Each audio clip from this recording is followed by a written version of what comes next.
se você for para louvar o Senhor, você for verdadeiramente para Deus, o nome da banda não importa. Amados, hoje a gente vai dar continuidade naquele livro de Neemias.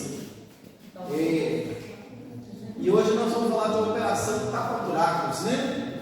Quem gosta de dirigir aí adora essa palavra. Santa Luzia está cheia de buraco, viu? Cruz credo. Depois que trocou o prefeito, que o prefeito virou deputado, ficou do outro lado, só tampando buraco, ele não tampa mais buraco. Só buraco mais, está perdido. Então, queridos, livro de Neemias, no capítulo 2, nós vamos ler do verso 11 ao verso 18. Amém? Acharam aí?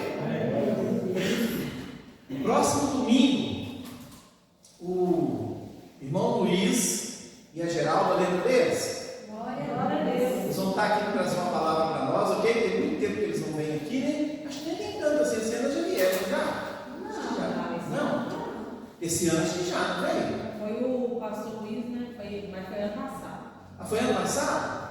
Ah, tá. Nós vamos estar aí, semana que vem, ok? No próximo domingo.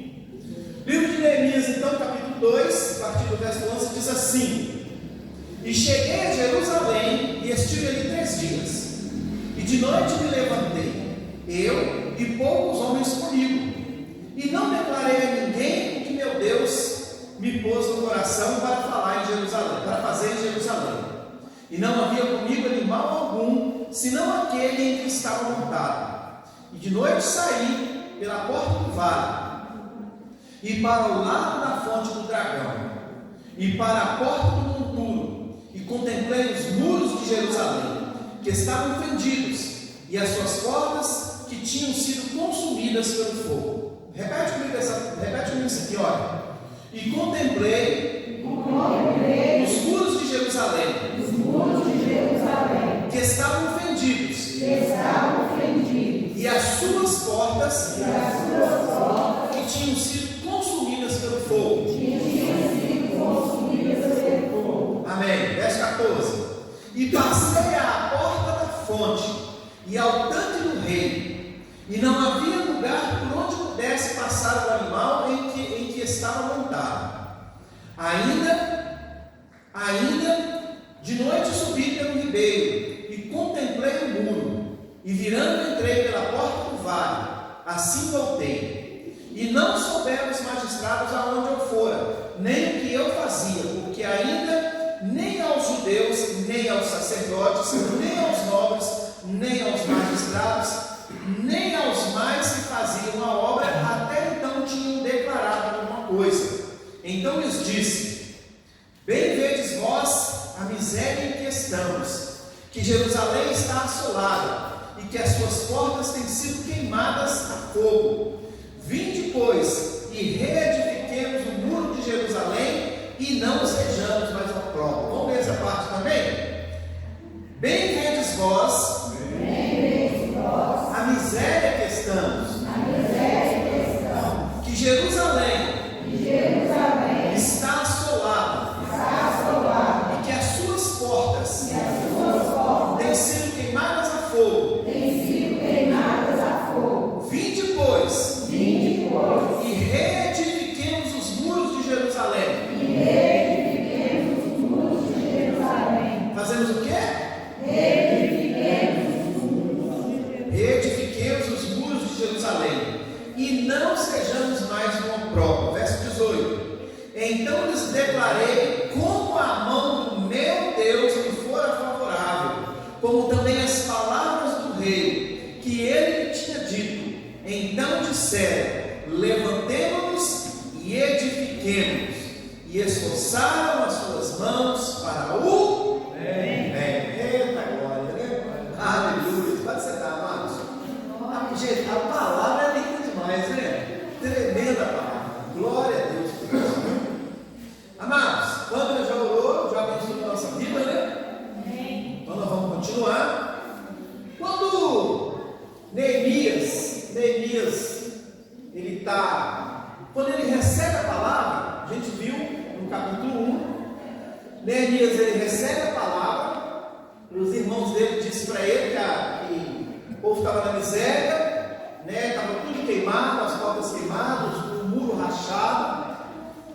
tristeza tremenda. E ouvindo essa palavra, a gente lembra muito bem, ele sentou, chorou, depois ele falou com Deus, ele apresentou a causa a Deus, depois ele se apresentou ao rei e tomou uma decisão de fazer alguma coisa, não é mesmo? Quando nós falamos aqui, a gente viu aqui, a palavra falando que ele diz assim, ó, e contemplei os muros de Jerusalém que estavam fendidos e suas portas que tinham sido consumidas pelo fogo. Então nos muros haviam rachaduras, estava tudo rachado, talvez estivesse pronto para cair, né? E que as portas estavam queimadas. Então o que estava acontecendo? O muro fala de quê? O muro fala de proteção, não é mesmo? O muro fala de segurança, de conforto, né, de bem-estar. Quando nós vamos, né, acho que todos nós temos, creio que todos nós temos, na nossa casa tem muros, não tem? Para quê? Para dar proteção para a gente ter um pouco mais de segurança. Então, muros fala disso.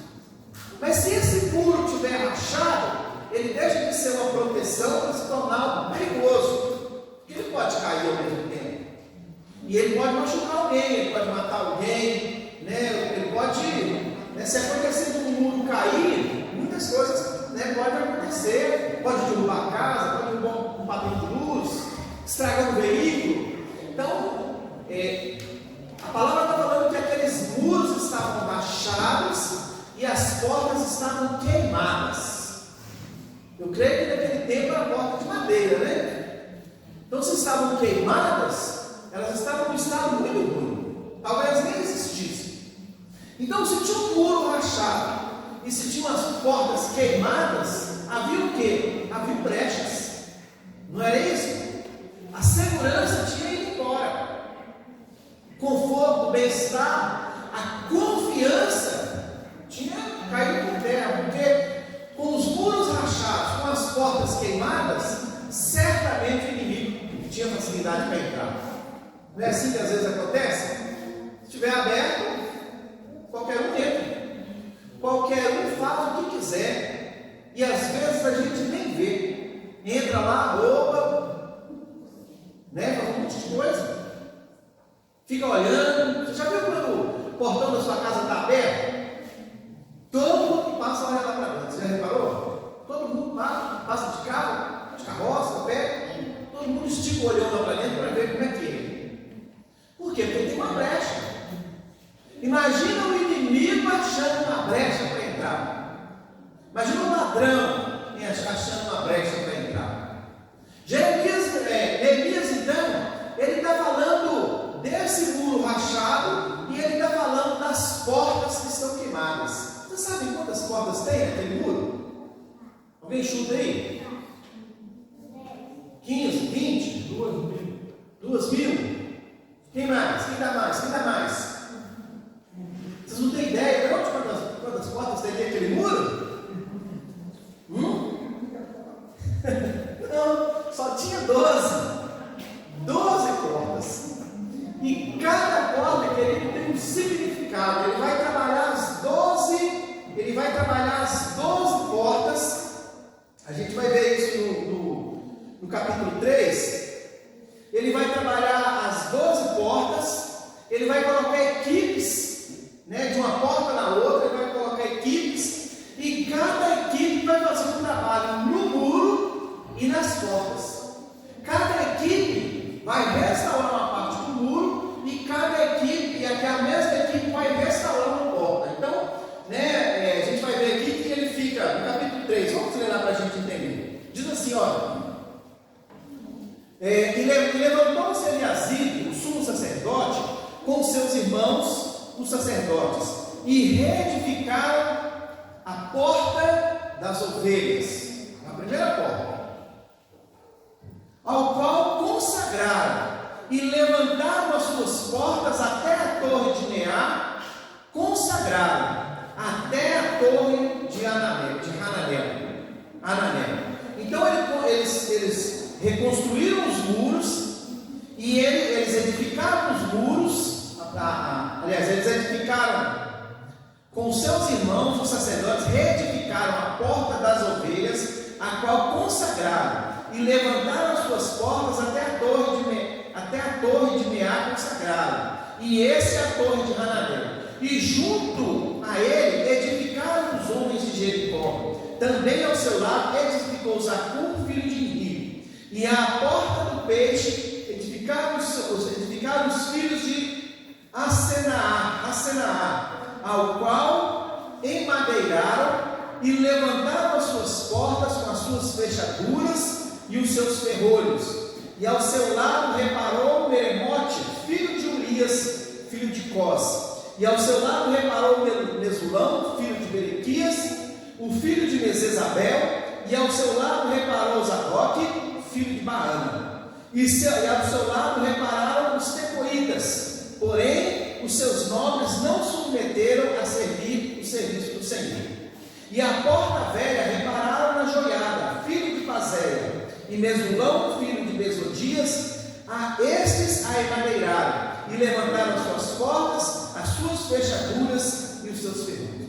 Capítulo 3 todo vai falar dessa reconstrução, das equipes que foram organizadas para construir tanto o muro, para edificar tanto o muro, quanto para consertar as portas. Então, eram 12 portas e cada uma dessas portas ela tem um significado. A primeira porta é a porta dos peixes. Porta dos peixes, querido, essa porta é por onde passavam os pescadores para ir e voltar da pesca, né? E isso representa a pregação do Evangelho. Olha que negócio bacana, que negócio interessante.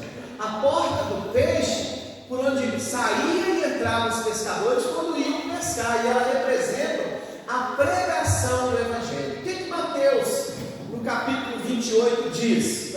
28, verso 18, diz assim: olha, e chegando-se Jesus, falou-lhes dizendo: é-me dado todo o poder no céu e na terra, portanto, ide, fazei discípulos de todas as nações, batizando-os em nome do Pai, do Filho e do Espírito Santo, ensinando-os a guardar todas as coisas que eu vos tenho mandado.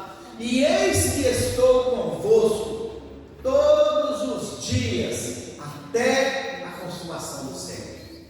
A porta dos peixes representa isso, a pregação, a anunciação do Evangelho. E agora ela está sendo restaurada, porque a porta dos peixes ela foi queimada, ela está destruída. Agora tem uma equipe inteira para recuperar essa porta, para consertar essa parte. A segunda porta é a porta do gado ou das ovelhas. Ela representa a conversão e o louvor do homem a Deus. Olha que bacana! A porta do gado é a porta das ovelhas. Representa a conversão e o louvor do homem a Deus. Naquele tempo, era por esta porta que entravam os animais a serem sacrificados pelo templo. Abra sua palavra aí em João capítulo 10. João 10. João capítulo 10, do 9 ao 18. Vai dizer assim, olha, do 9 ao 18, diz assim, olha, eu sou a porta, se alguém entrar por mim, salvar-se-á, e entrará, e sairá, e achará pastagens. O ladrão vem senão a roubar, a matar e a destruir. Eu vim para que tenham vida e tenham vida em abundância. O que é vida com abundância? Dinheiro? Não. Vida com abundância é vida prazerosa, vida de satisfação, vida satisfatória. Até porque dizem que dinheiro não traz felicidade, né? Quer me dar o seu? Mas a vida abundante ela é uma vida prazerosa, uma vida feliz. E ele está dizendo: o ladrão vem senão a roubar, matar e destruir. Eu, Jesus Cristo, eu vim para que tenham vida e a tenham em abundância. Eu sou o bom pastor. O bom pastor dá a sua vida pelas ovelhas. Mas o mercenário e o que não é pastor de quem não são as ovelhas, vê vir o lobo e deixa as ovelhas e foge, e o lobo as arrebata e dispersa as ovelhas. Ora, o mercenário foge porque é mercenário e não tem cuidado das ovelhas.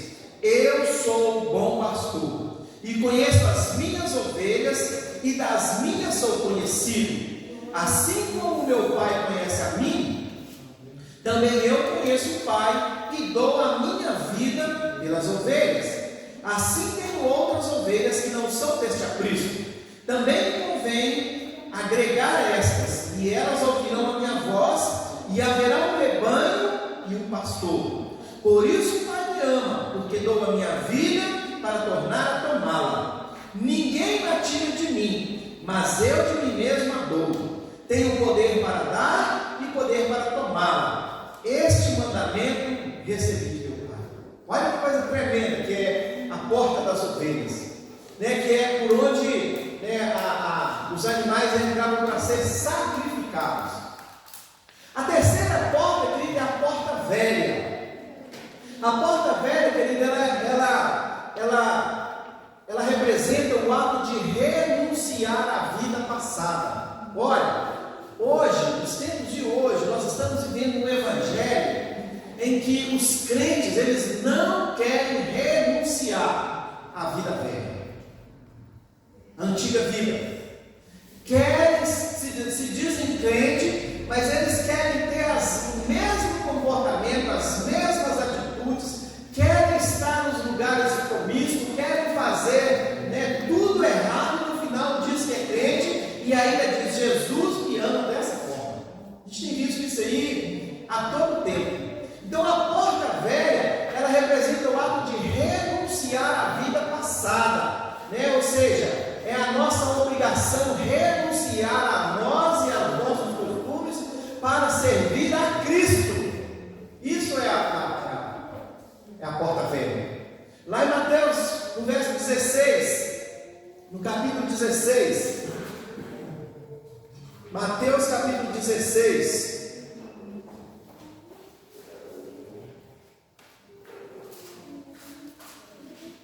a partir do verso 24, 28, ele diz assim, olha, então Jesus disse aos seus discípulos: se alguém quiser vir após mim, renuncie-se a si mesmo, tome sobre si a sua cruz, siga-me.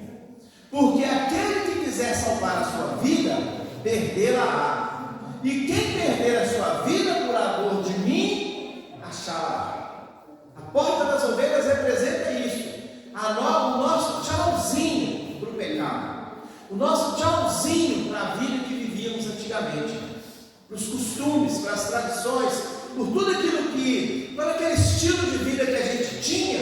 É o tchau. É o tchau para o mentiroso, é o tchau para o fofoqueiro, é o tchau para o desorganizado, é o tchau para o pedófilo. É uma vida nova, é uma transformação. A porta das ovelhas, ela representa isso para nós, né? Aquilo que ficou no passado. A quarta porta, querida, é a porta do vale. A porta do vale, ela representa a vigilância para não cairmos em tentação. Lá em Mateus 26, 41, o que Jesus fala? Jesus diz assim: olha, vigiai e orai para que não entreis em tentação. Na verdade, o espírito está pronto, mas a carne é fraca. Então a porta do vale é a porta da vigilância, é a porta de estar atento. A quinta porta é a porta do monturo. Ela representa a absolvição dos nossos pecados. Lá em Miqueias, por exemplo, Miqueias capítulo 7, verso 18, a palavra diz assim: olha, quem é comparável a ti, ó Deus, que perdoas o pecado e esqueces a transgressão do remanescente da sua herança? Tu que não permaneces irado para sempre, mas tens prazer em mostrar em amor. Verso 19: de novo terás compaixão de nós, pisarás as nossas maldades e atirarás todos os nossos pecados profundezas do mar. Sabe o que o profeta está dizendo com isso, queridos? O profeta está dizendo para nós, quando ele usa essa palavra lançar no mar do esquecimento, ele usa essa palavra para mostrar para nós que Deus perdoa nossos pecados e joga para longe. Lembra o que Romanos 8:1 fala? Aqueles que estão em Cristo, não é. Romanos 8, já não há mais nenhuma condenação para aqueles que estão em Cristo. O pecado, querido, uma vez que você está em Cristo, uma vez que você se converte, o seu pecado foi lançado no mar do esquecimento. Você acha que adianta ficar aí lembrando o que você fez de errado? Obrigado. Você acha que adianta você ficar aí lembrando do tempo, né, que você matou alguém, que usou droga, né? Tanta coisa errada. Adianta ficar pensando, lembrando disso? Se Deus lançou no mar do esquecimento, por que eu tenho que trazer isso à tona na minha vida? Por que eu tenho que trazer todo o sofrimento? Quando eu era criança eu fui abusado sexualmente. Por que, queridos, eu tenho que trazer isso, ficar com isso na minha mente? Se o Senhor já pagou na minha vida. Quando antes de me converter, eu matei o fulano. E daí? O Senhor já pagou o preço do seu pecado. Ele já lançou no mar do esquecimento. Temos que pagar as nossas dívidas? Claro que temos. Falei dos homens, temos que pagar. Mas nós não temos que carregar isso mais, porque o Senhor já lançou no mar do esquecimento do nosso pecado. Essa é a porta do futuro. Não adianta eu ficar só olhando para trás, voltando para trás, pensando no que eu fiz de errado, porque agora eu tenho uma nova vida. Porta do futuro é isso, queridos. O Senhor lançou fora o meu pecado. A sexta porta, querida, é a porta da fonte. A porta da fonte, querida, ela representa os milagres e a bênção de Deus em nossas vidas. Lá em João 4, a palavra diz assim, olha, Jesus ele diz, quem beber dessa água terá sede outra vez. Verso 14. Aquele, porém, que beber da água que eu lhe der, nunca mais terá sede. Ele está falando de sede de beber água da torneira? Ele está falando de sede, da sede espiritual. Agora eu estou saciado nele. Agora eu tenho gozo, agora eu tenho alegria, agora eu tenho paz nele. Ele supriu a minha sede espiritual. É isso que ele está falando. Ao contrário, a água que eu lhe der tornar-se-á dele uma fonte de água jorrando para a vida eterna. Água limpa, transparente, purificada. Olha que delícia isso. Olha que gostoso a gente pensar nisso. A porta da fonte. Quem é a fonte? Jesus é a fonte. E é isso que ele promete para nós. A sétima porta, querida, é a porta do pátio do cárcere. O que significa isso? Representa o sofrimento e perseguições àqueles que seguem a palavra de Cristo. Mateus capítulo 10. A gente voltar um pouquinho aí no capítulo 10. A partir do verso 16, diz assim: eis que vos envio como ovelhas ao meio de lobos, portanto, sede prudentes como as serpentes, e inofensivos como as pombas. Acautelai-vos, porém, dos homens, porque eles vos entregarão aos sinérios, e vos açoitarão nas suas sinagogas, e sereis até conduzidos à presença dos governadores e dos reis, por causa de mim, para lhes servir de testemunho a eles e aos gentios. Mas, quando vos entregarem, não vos dê cuidado como, ou que haveis de falar, porque naquela mesma hora vos será ministrado o que haveis de dizer, porque não sois vós quem falará, mas o Espírito de vosso Pai é quem falará por nós. E o irmão entregará à morte o irmão, e o pai o filho, e os filhos se levantarão contra os pais e os matarão, e odiados de todos serei por causa do meu nome, mas aquele que perseverar até o fim, esse será salvo. Quando pois vos perseguirem nesta cidade, fugi para outra, porque em verdade vos digo que não acabareis de percorrer as cidades de Israel sem que venha o Filho do Homem. Olha que bacana, querido. É a porta do caso, é a porta da perseguição dos crentes. Ela está sendo restaurada. A oitava porta, querido, é a porta das águas. A porta das águas é a homenagem à palavra. A nona porta é a porta dos cavalos. A porta dos cavalos, querido, ela representa as vitórias daquele que está em Cristo e em suas lutas cotidianas.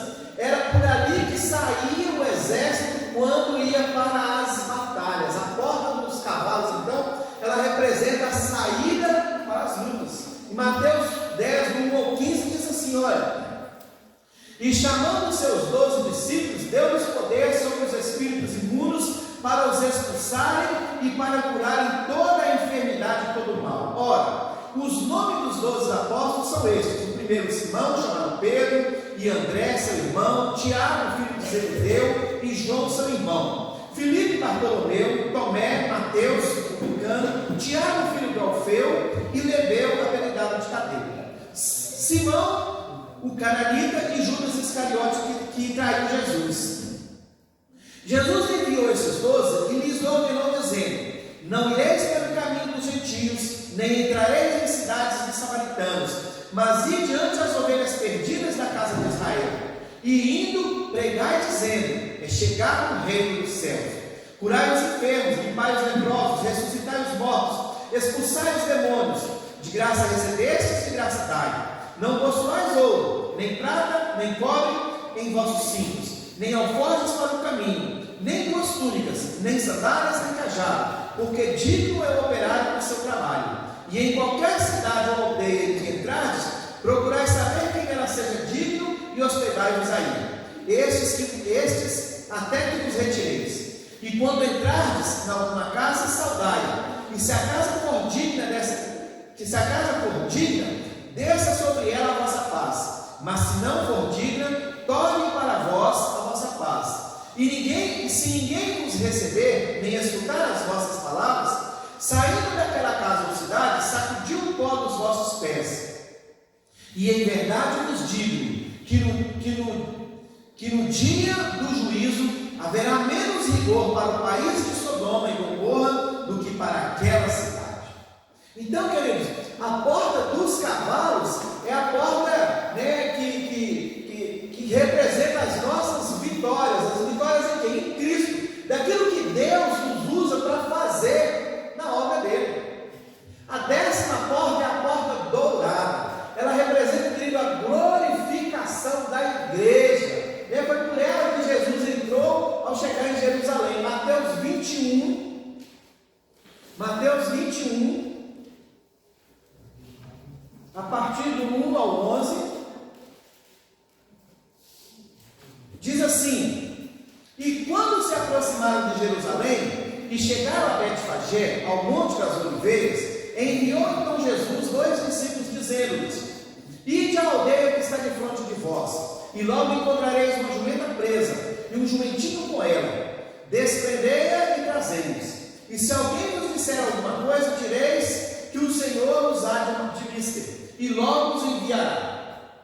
Ora, tudo isso aconteceu para que se cumprisse o que foi dito pelo profeta, que diz: dizei à filha de Sião: eis que o teu rei aí te vem, manso e assentado sobre uma jumenta, e sobre um jumentinho, filho de animal de carne. E, indo aos discípulos e fazendo como Jesus lhe ordenara, trouxeram a jumenta e o jumentinho, e sobre eles puseram as suas vestes, e fizeram-a sentar em cima. E muitíssima gente estendia as suas vestes pelo caminho, e outros cortavam ramos de árvores e os espalhavam pelo caminho. E a multidão que ia adiante e a que seguia clamava, dizendo: Hosana, filho de Davi, bendito que vem em nome do Senhor, hosana nas alturas. E entrando ele em Jerusalém, toda a cidade se alvoroçou, dizendo: quem é este? E a multidão dizia: este é Jesus, o profeta de Nazaré da Galileia. Então a porta dourada, né, ela representa a glorificação de Deus. é por onde Jesus ele entra, né, na cidade, como nós vimos aqui.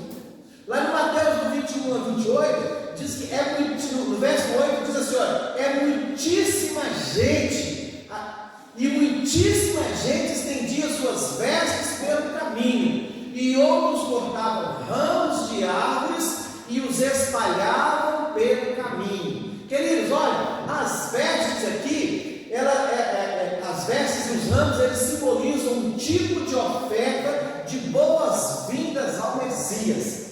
Era comum que dessa forma, quando os reis eles saíam para a guerra, quando eles voltavam das suas batalhas, vitoriosos das suas batalhas, eles recebiam esse tipo de honra.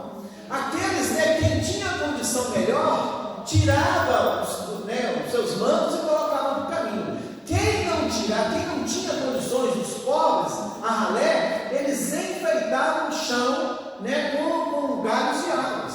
Era uma honra dada ao rei pela vitória. E o rei, né, quando ele estava entrando na cidade, então eles faziam isso ao rei quando ele estava entrando na cidade. Por isso, cada um devia oferecer o melhor de si para homenagear. Amém? Por isso que eles vão todo mundo para lá e coloca ramos e coloca panos e grita, hosana nas alturas, né, o rei que vem, porque eles estão honrando, né, a porta da honra. E a 11ª porta, querida, é a porta de Mificade, que representa os dogmas da igreja de Jesus Cristo. Isso aqui tem a ver lá com a igreja católica. Ela montou os dogmas, né? A fé na Trindade, Pai, Filho e Espírito Santo. Então, essa porta tem a ver com os dogmas. Amém? E por último, a 12ª porta, a porta de Efraim. A porta de Efraim representa o fruto dobrado. Naquele tempo, ela era usada para a entrada dos frutos da colheita da própria cidade e representa a mudança na vida daquele que crê em Cristo e por Deus. Qual que é o fruto que nós damos hoje? Qual que é o fruto? De quê? Testemunho. Fruto de amor, de paz, de bondade, benignidade, mansidão, domínio próprio, alegria. Tem mais dois, né? Benignidade, longanimidade. Então são os frutos. O que 2 Coríntios 5,17 diz? O que 2 Coríntios 5,17 diz? Agora sou nova criatura. Não é isso que ele fala? Uma vez, eis que. Como é que é? Isso. Agora, eis que tudo se passaram. Vamos ler lá, né? 2 Coríntios 5,17. Vamos ficar adivinhando o negócio. Não. Porque a nossa.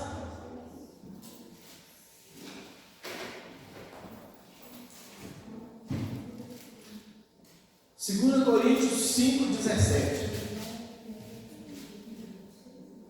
Assim que, se alguém está em Cristo, nova criatura é, as coisas velhas já se passaram, e eis que tudo se fez novo.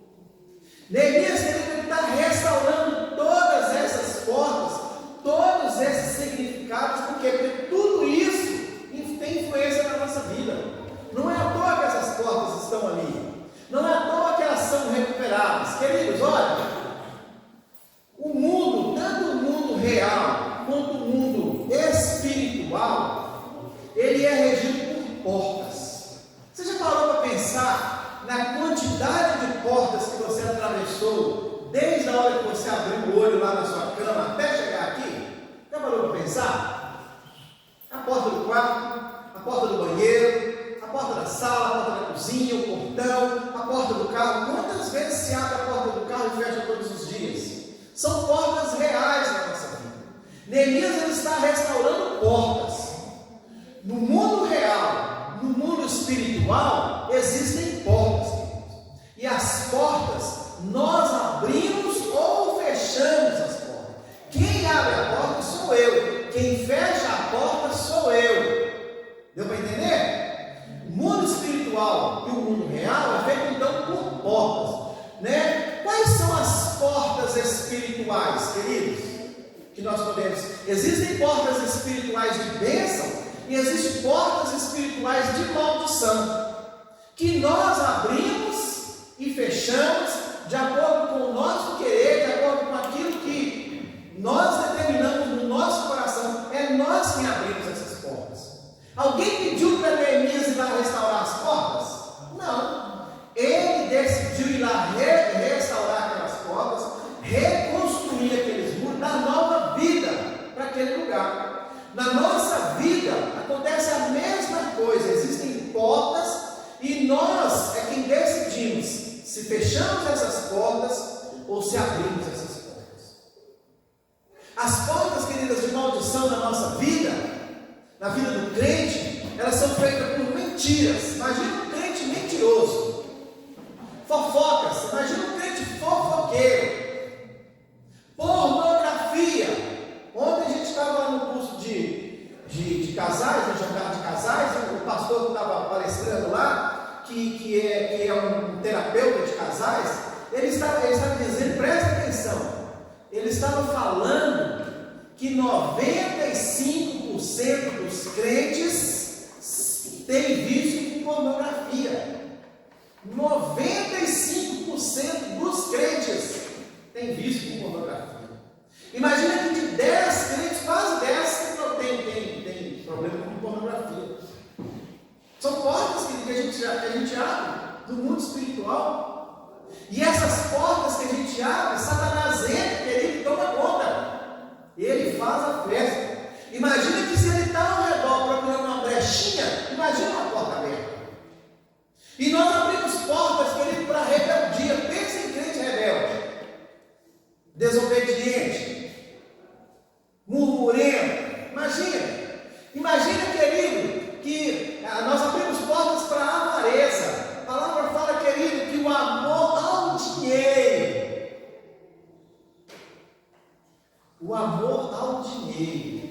destrói a nossa vida. Crente avarento. Por causa da avareza, querido, olha, entra violência, assassinato, entra um monte de coisa. Olha que portona que se abre. Por causa da avareza.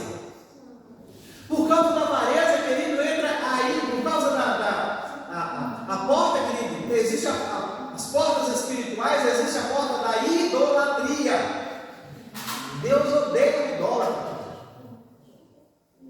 Deus abomina o idólatra.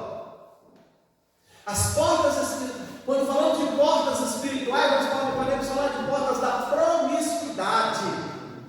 Tem um monte de coisa errada que a gente faz, pecaminosa. Né? Não vou nem falar não para as crianças, né? Mas acho que você entendeu que tipo de porta que se abre. As portas, queridos, né? As portas espirituais de maldição, a gente vai ver brigas. Pensa uma família que briga o tempo todo, que xinga, que fala palavrão. Imagina, crente envolvido nisso. Imagina o tamanho da porta, da porteira que abre. Quando falamos das portas espirituais de maldição, nós falamos de sujeiras. Pensa num lugar sujo.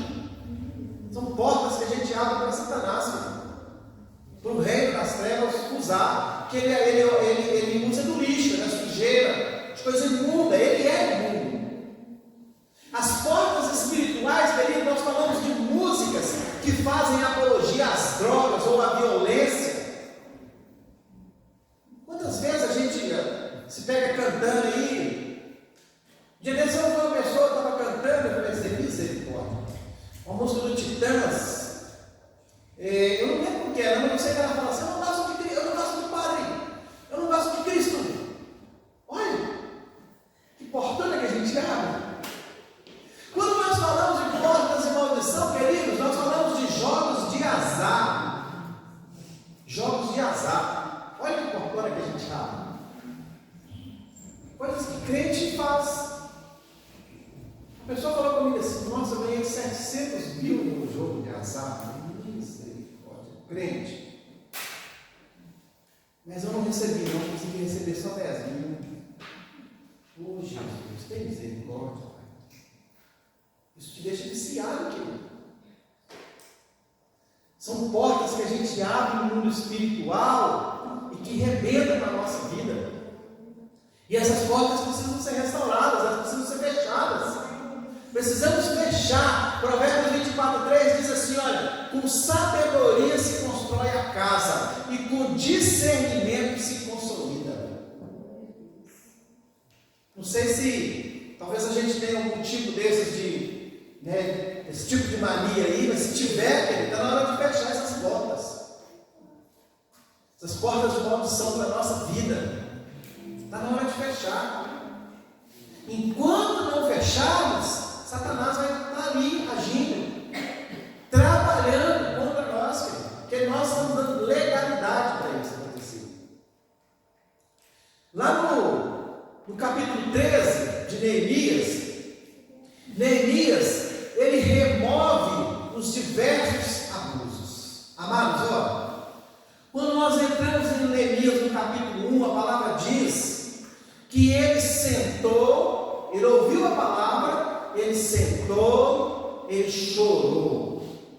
Amados, olha, quando a gente detecta alguma coisa de errado na nossa vida, nós estamos falando aí de portas espirituais que rebentam na nossa vida, que abrem legalidade para Satanás agir, nós podemos ouvir, ficar sentado e não fazer nada.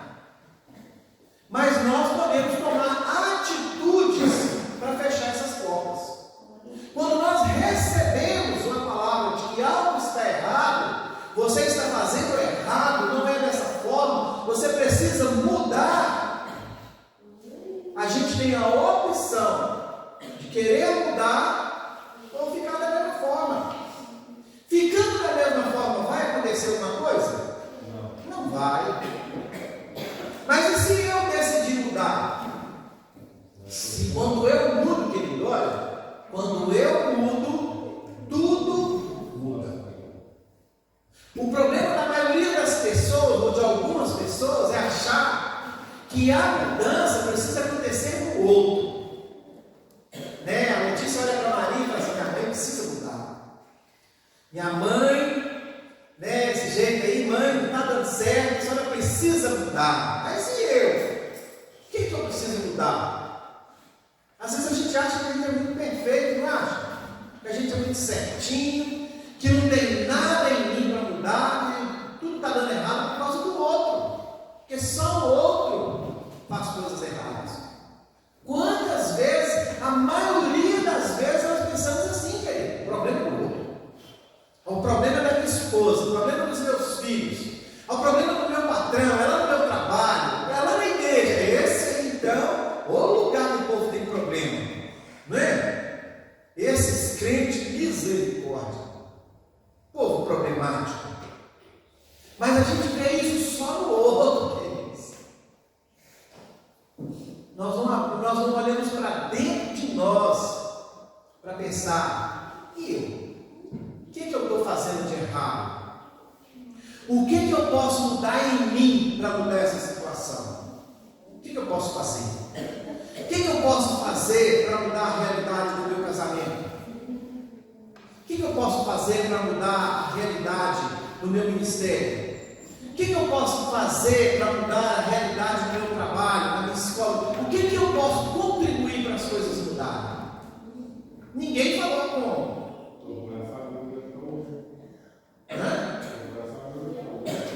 Procurar saber onde está o erro. E olha, a maioria das vezes o erro está na gente.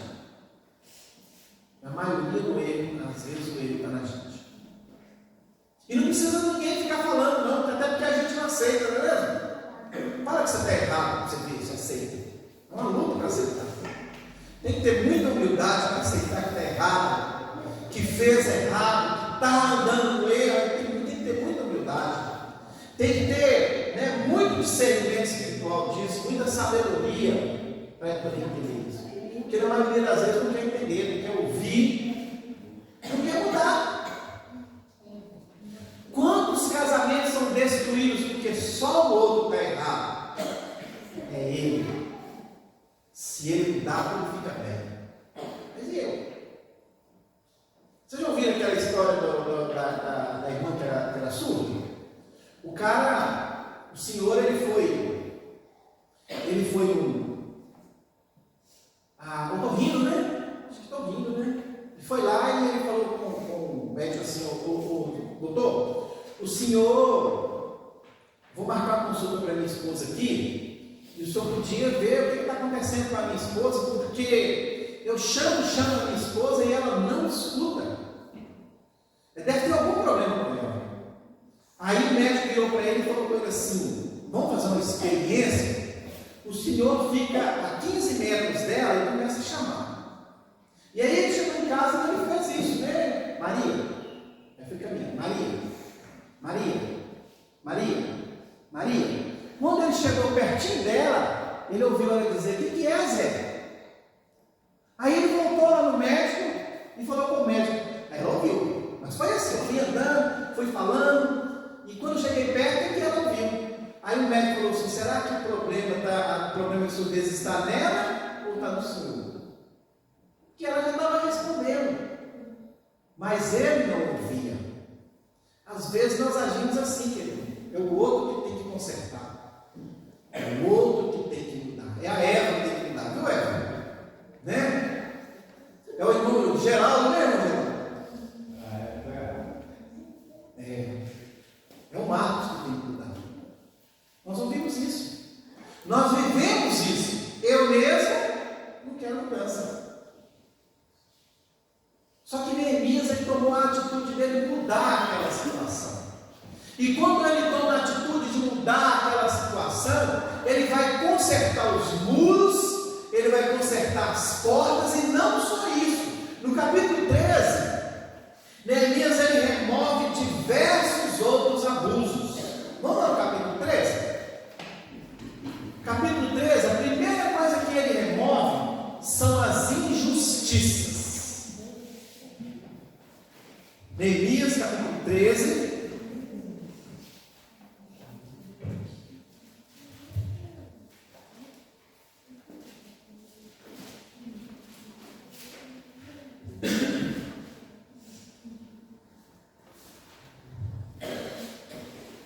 Acharam aí? É do 7 ao 14. Ele diz assim: e voltando a Jerusalém, compreendi o mal que Eliasibe fizera a Tobias, fazendo-lhe uma câmara nos pátios da casa de Deus, o que muito me desagradou, de sorte que lancei todos os móveis da casa de Tobias fora da câmara. E, ordenando-o eu, purificaram as câmaras e tornei a trazer para os utensílios da casa de Deus com as ofertas de alimentos e o incenso. Também entendi que os quinhões dos levitas não se lhes davam, de maneira que os levitas e os cantores que faziam a obra tinham fugido, cada um para a sua terra. Então contendi com os magistrados e disse: por que se desamparou a casa de Deus? Porém eu os ajudei e os restaurei no seu posto. Então todo o Judá trouxe os dízimos do grão, do mosto e do azeite aos celeiros. E por tesoureiros pus sobre os celeiros a Selemias, o sacerdote, a Zadok, o escrivão, e a Pedaias, dentre os levitas, e com eles a Anã, filho de Zacur, o filho de Matanias, porque foram achados fiéis, e se lhes encarregou a eles a distribuição para seus irmãos. Por isso, Deus meu, lembra-te de mim e não risques as beneficências que eu fiz à casa de meu Deus e às suas obras. A primeira coisa que ele faz é remover as injustiças. Já restaurou os muros, já restaurou as portas, agora ele está tratando dentro de Jerusalém. Porque não adianta só restaurar os muros, não adianta só restaurar as portas, tem que fazer um apanhado geral. E ele agora vai tirar as injustiças. Contra Tobias foi cometido uma injustiça. Contra os levitas foi cometida uma injustiça. E ele agora está retirando tudo aquilo, ele está consertando aquela injustiça. A segunda coisa que Neemias faz, ele protesta contra o comércio ilegal no templo. No 15 ao 18 diz assim, olha, diz assim: naqueles dias vi em Judá os que pisavam lagares ao sábado e traziam feixes que carregavam sobre os jumentos, como também vinho, uvas e figos e toda espécie de cargas que traziam a Jerusalém no dia de sábado, e protestei contra eles no dia em que vendiam mantimentos. Também habitavam em Jerusalém tírios que traziam peixe e toda a mercadoria, que vendiam no sábado aos filhos de Judá e em Jerusalém. E contendi com os nobres de Judá e disse-lhes: que mal é esse que fazeis, profanando o dia do sábado? Porventura não fizeram vossos pais assim? E não trouxe o nosso Deus todo este mal sobre nós e sobre esta cidade? E vós ainda mais acrescentais o ardor da ira sobre Israel, profanando o sábado. Ele está aqui então contra tudo que está errado.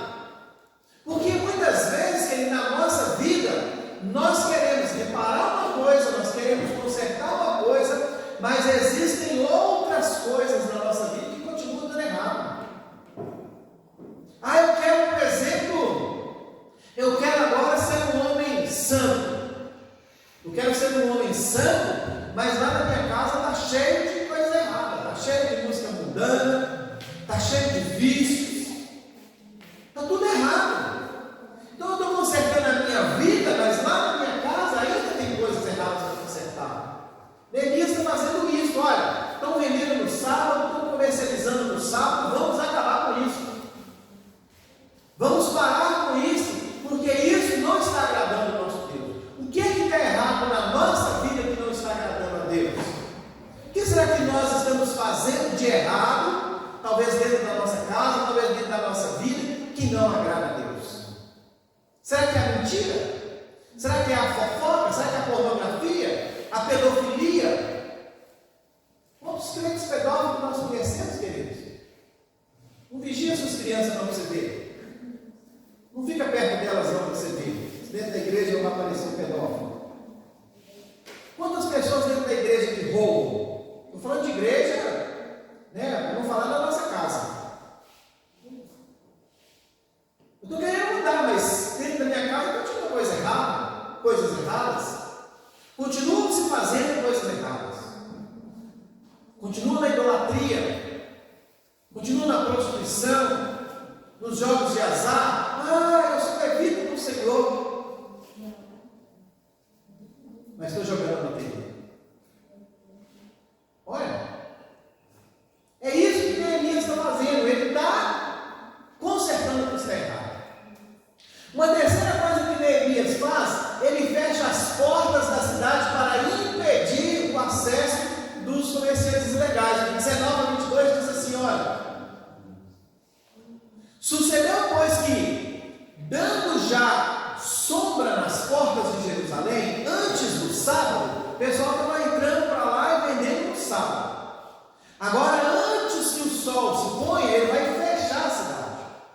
Sucedeu, pois, que, dando já sombra nas portas de Jerusalém, antes do sábado, ordenei que as portas fossem fechadas, e mandei que não se abrissem até passar o sábado.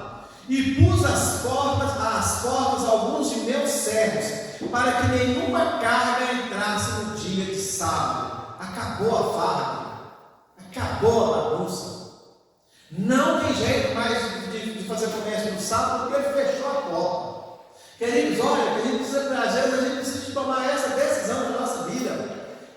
Fechar a porta da mentira, fechar a porta da promiscuidade, fechar a porta da violência, fechar a porta, né, da pedofilia, fechar a porta da pornografia, fechar a porta do adultério, da fornicação, fechar as portas, querido.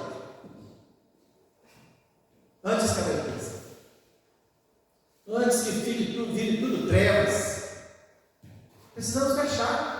Neemias está fazendo isso. No verso 20 ele diz assim, olha: então os negociantes e os vendedores de toda a mercadoria passaram a noite fora de Jerusalém uma ou duas vezes. Ele fechou as portas, não se entra mais, mas eles foram embora, estavam ali do lado de fora, só esperando a porta abrir para entrar. Olha, não é isso, não é disso que acontece na vida da gente.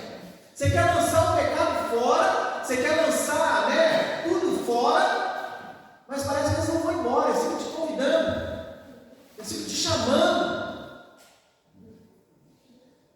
No verso 21 ele diz assim, olha: protestei, pois contra eles, e disse: por que passais a noite defronte do muro? Se outra vez os fizerdes, hei de lançar mão de vós. Daquele tempo em diante não se viram no sábado. Ele está dizendo para aquele povo: ó, se vocês ficarem aqui, vou prender todos vocês. Ele está expulsando aquele povo de lá, aqueles comerciantes de lá. Eles estão só esperando a portinha abrir, sair igual o cachorro, né? Saiu, abriu a portinha, o cachorro não sai. Eles estão esperando isso, abriu a portinha para entrar. Então Neemias está dando para ele uma ordem: vai embora, some daqui, desaparece. Amados, olha, tem coisas na nossa vida que nós só conseguimos ficar livres expulsando. A gente ora, a gente jejua, mas tem coisas na nossa vida que é só expulsando. Lembra de Jesus lá no deserto? Ele estava no deserto, jejuando, 40 dias, 40 noites, e Satanás começou a instigar ele: olha, lança-te daí, os teus anjos vão cuidar de você, olha, faça dessas pedras pães para você se alimentar. E Jesus foi na palavra. Quando ele mostrou os pináculos, quando ele quis a adoração, Jesus falou assim: arreda-te de mim. E ele foi embora. Existem, queridos, coisas na nossa vida que nós temos que tomar decisões de expulsar da nossa vida. Eu já falei para vocês lá o caso do Uber, né? Só entra mulher que tem assentado, querido. Não acha que o bicho é feio para um preto pobre, não? Que tem. Mas eu determinei: não olhe para a cara, só puxe conversa sem falar comigo, e pode ficar até nua. Para mim não vai fazer diferença nenhuma. Você acredita que uma mulher trocou de roupa dentro do carro uma vez?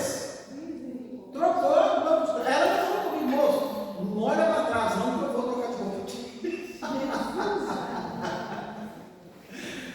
Ai, queridos, é luta. Tem coisa que a gente tem que mandar embora, tem que expulsar, senão não vai. Fica ali rondando, fica ali querendo voltar, fica querendo assumir o lugar. E a gente precisa ir embora. Tem que fazer igual ele fez aqui, olha. No verso 22 ele diz assim, olha: também disse aos levitas que se purificassem e viessem guardar as portas para santificar o dia de sábado. Nisso também Deus deu: lembra-te de mim e perdoa-me segundo a abundância da tua benignidade. Ele está falando para aquele povo: vigia, não deixa eles entrar. Além de expulsar, ele está falando: vigia, para que eles não entrem.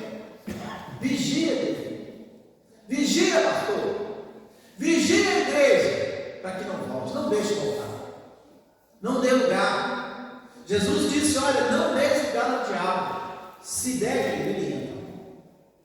E ele faz uma mudança, porque o propósito dele é matar, roubar e destruir. É isso que ele quer fazer na nossa vida.